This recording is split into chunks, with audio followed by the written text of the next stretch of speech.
Durant. I mean, I think Kevin Durant has already expressed his desire to actually own a team. And LeBron James has expressed his desire to own a team. So seeing these guys bringing their money together to possibly own a team, that is a possibility. It'll be interesting to see because when you look at what the NBA is doing right now, which is, in 2 years, they're actually going to have a league in Africa. Yes. 2020, 2021, something like that. They're supposed to have a league in Africa. Be on the lookout to see some of those players investing in those teams that are in Africa, and that could possibly be the way for them in trying to develop and create that ownership for themselves, because I think it's going to be really hard for them to actually own a team inside the NBA as it stands right now, for the simple fact that buying those teams and the process of buying those teams is really, really difficult. I mean, like I said, Jordan had to come through an expansion team. So I do think, and I think Courtney mentioned that it's good for the league. I think it's great for the league if you have former players being owners, because they know what the league is like. They know the business aspect. They know how to feel as a player, how to feel as, and they'll take that into account. I think that they'll be great owners, and I think they'll create a atmosphere which is better for the players. So I think that'll be great. I do see it happening in the future, not necessarily the near future, but as these guys start to retire, LeBron, Dwayne Wade, Carmelo Anthony, Durant got probably another 10 years before he retire or whatever. But as you start seeing these guys retire, I think you're going to start seeing more of them shift into management and possible ownership. Right. True. Very true. A couple of comments here I wanted to read. Vince Wright says LeBron will get the Lakers to the 7th seed. I can see that happening. I think there's going to be a lot of things that also would need to happen. Peace out, Antoine. He says, always great chopping it up with you. Probably about to go to bed. That's cool. He said, Dan Gilbert been trying to sell the Cavs for a couple of years. Maybe LeBron should look into that team. Another great idea. Big L with a comment here, a bomb. He says, yo, can we give new King KD his props as the best player in the world now? Now, I think you have to say that. I do think you have to say that now. I mean, he is what he's been able to do. And I know he went to the Warriors. But if you look at the championships, who do you remember in those championships? I don't remember Steph or Clay doing as much as what KD did. He won the MVPs. I want to get you guys' thoughts on that. That's a great comment right there in the chat room. Tyan, with yes or no on that, on the answer to that. Wait, repeat that again? His question or comment was, can we now give new King KD his props as the best player in the world now? I thought he was the best player in the world last year, but I give it to him right now. Give it to him right now. I think that he's already shown his ability to dominate a game. I think he's, like I said, clearly, I think he's the most efficient player on the court, like 99% of the time. And I think it's a change of the guard. With the new rules, with everything that's in place, KD is the dominant player, and LeBron, you still respect LeBron's IQ, his ability on the court, etc. But I don't think there's a match for KD. And I've never thought that there was anybody who could actually guard KD. Like, ever since he came in the league, I've always been like, this dude is unguardable. And since he's not. Still. Huh? I said, I don't think there is. I don't think there's anybody that can guard him. I agree with you there. No one can guard him. No one can guard him. And the thing is, like, it took him some years for him to actually believe that himself, that nobody could guard him. And now that is his mentality, there's no touching him. Like, he dominates whenever he chooses to. He wants to turn it on, he turns it on. When he wants to sit back, he sits back. But he does whatever he wants to do on the court at this point. And that is it's ridiculous. Like, if you look at the All-Star game, he just decided, okay, I'm going to go score now. And he went and scored. He's just I'm going to go score now. It's my time to start scoring. And he was just chilling majority of the game, just taking what the defense gave him. And then finally he pushed the issue and they came back from 17 down, I think, and ended up winning by 18 or something. It was ridiculous. But, you can just tell, his ability on the court. I think that he's already surpassed. He is the best player in the league at this point. And now he controls like the balance and the power of the league, which is why everybody wants to know where he's going next year. Because you know that if he leaves wherever he goes is going to be a powerhouse or an upcoming powerhouse in the near future. Yeah. Courtney Harden, give me your thoughts on that. As much you guys know, I love KD. Love KD. I mean, the best scorer in the league. Inside out. He does it efficiently. Does it very easily. He can score with handle. He's got that lethal jump shot, post up. He's got it all. He's close. He's very, very close, and he's still. I think he's still. He's itching to be the best player. He's much closer than he's been. I still got to go with LeBron. LeBron hasn't slowed down yet. That's the thing. If LeBron would have showed a little bit that he has slowed down, he has missed. He's missed games. This is the first time LeBron's missed this many games in a long time. But until KD, he's on the Warriors, so it is. He's always been the X factor now for the Warriors, because when Steph and Clay are struggling or whatever, KD's the X factor. I mean, it's unfair. It's unfair to have someone like Kevin Durant on the Warriors. How can you say a guy, first best player, second best player, as an X factor? He's like, okay, I can drop 40. Okay, we need this. Okay, we need this game. Game 4, okay, we need it. Boom, I'm going to drop 40. I'm going to get a triple-double. He does that. But LeBron can do that same thing. 8 straight finals.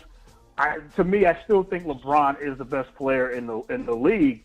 And, until I got to see KD now off the Warriors. I don't know if it's going to happen.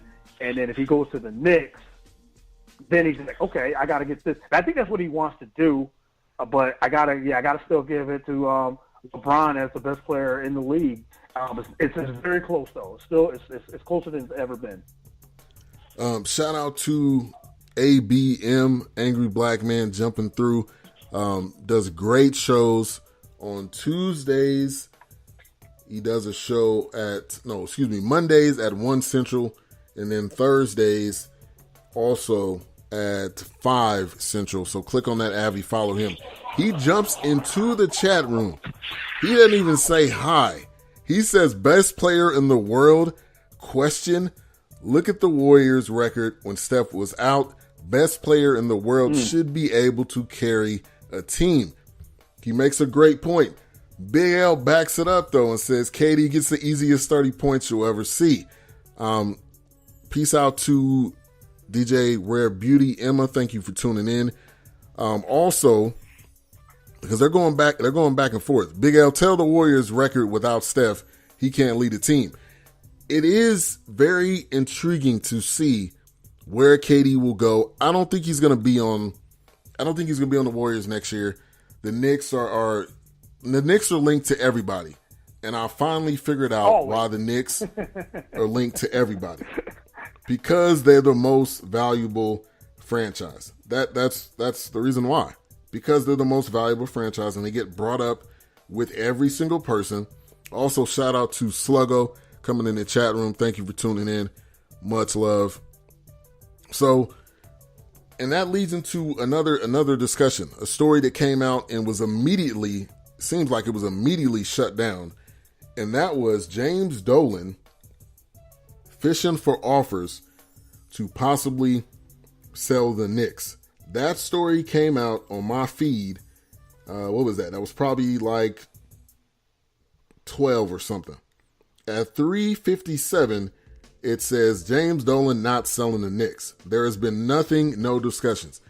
I'm just going to say, if there is any type of story that's out there, there is some truth to it. There is always some truth and there is always some lie.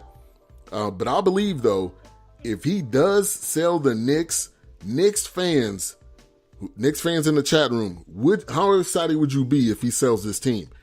This would probably be the most excited franchise. They already are, but they would be even more excited if James Dolan somehow came around and decided to trade the Knicks. Courtney, oh my God, do you think this is true or false? Because you know how stories are. They come out, they get shut down immediately. I thought they did this story maybe a year or two ago. So it seemed like there is some truth to it, because Dolan was trying to sell this team a couple of years ago, and it got shut down. This story, I saw that same thing, but I saw the same exact story, and an hour or whatever later, they squashed that. This is just about as quick as when Porzingis got traded. He went in a meeting, and then 3 hours later he gets traded. This is just as fast as this. I mean, what is going on with the Knicks, man? I mean, Dolan, he's the issue. He's always been an issue. I know Knicks fans. I know a lot of Knicks fans. Being from upstate New York, there's a lot of Knicks fans that can't stand James Dolan. He's been the issue for a very long time, and I think it's until he goes away, sells the team, whatever he needs to do. I don't know if any free agent is going to go there. It's still, you're right. It's the biggest market. Basketball, New York, when New York is relevant and Madison Square Garden is popping, basketball, they love it. It's like it's L.A., New York, Philly, Chicago, all these big market teams. But when Madison Square Garden is popping, the NBA is so much greater. But it hasn't been that way in a long, long time, and Dolan is the issue. I mean, he was fighting with Charles Oakley, his former players, fighting with them a couple of years ago, and then he's trying to be friends with Larry Johnson and John Stark, former Knicks. All these players, the former players, they can't stand him. He's the problem for New York, and until he goes, I don't know what the Knicks are going to be able to do.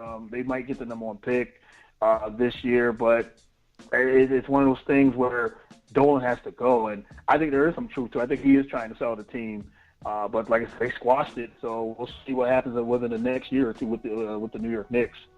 Yeah. Tyjun, what's your thoughts on it?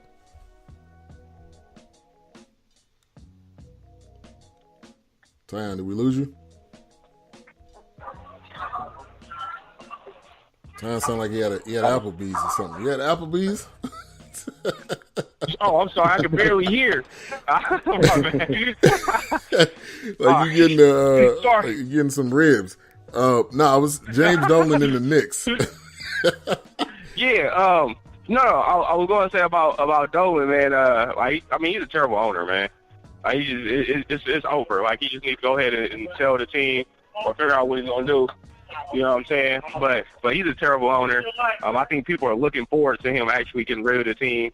But people gotta realize the Knicks are still valued at they're like the highest value team. In the NBA. Yeah, the most valuable team in the NBA.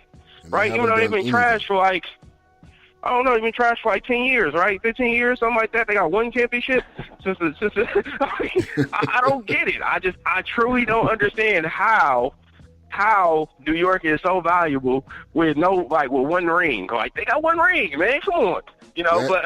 Here's the direct comparison. The Cowboys. It is. Like, when the last time the Cowboys won something that should be talked about? 1994, 95, and it's the same ownership type situation.